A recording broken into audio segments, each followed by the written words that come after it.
এদিকে নাপিতের দোকান কো দেখতে পাইতেছি না তো। ভাতিজা কি করবা, এদিকে আসো। এই যে একটু সেভ করবো, কত টাকা করে নেন? ভাতিজা বউ, ঈদের মার্কেট কত আর দিবা, যা দিও তাই। আচ্ছা করেন।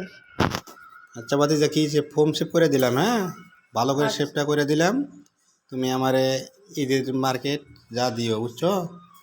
তোমার বাপ, তোমার কাকা, তোমার দাদা সবাই আমার কাছে সেভ করে, বুঝছো? এনে দোকান দেওয়ার আমার বয়স থেকে মানে সবাই এনে সেভ করে। আমার সাথে বাজে না বাবা, আমার কথা হইলো যা দেয় তাই হবো ঈদের মার্কেট। আচ্ছা দেন কাকা দেন। বেটা ভালো করে সেভ করে দিয়েছি, বুঝছো? নড়ানড়ি করো না, কাটিয়ে দেবো। আল্লাহ ভরসার নাম নিয়ে সেভটা করতেছি, দেখা যাক আল্লাহ ভাগ্যে যে কত রুলেছে। এই কাজ কাম নাই রে বাবা, একবারে কাজ কাম হালকা, ঈদের মার্কেট একবারে কাজ কাম হালকা, ঠিক আছে? সকাল থেকে বসে থেকে গেলে 3টা শেভ করলাম, একটা চুল কাটলাম, একদম কাজ কাম হালকা। হুম।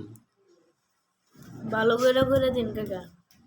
তোমার আব্বা ভালো আছো তো না? তোমার আব্বা মেলা দিন থেকে আয় না, শেপও করে না, চুল কাটতে হয় না মেলা দিন থেকে। আব্বা ভালো আছে, আব্বা ভালো আছে। আচ্ছা ঠিক আছে, তোমার আব্বারে কইও চুল টুল কাটলে এনে আইতে কইও। আচ্ছা।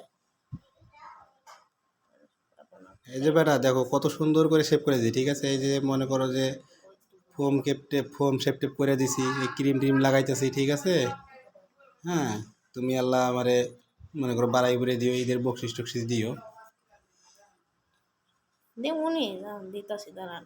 কত আর নিবেন? এই নেন টাকা। এই নেন কাকা ধরেন। ওই বেটা 10 টাকার কি শেপ আছে? হ্যাঁ, একটা পান খাইতে লাগে 5 টাকা, এখন শেপের দাম 10।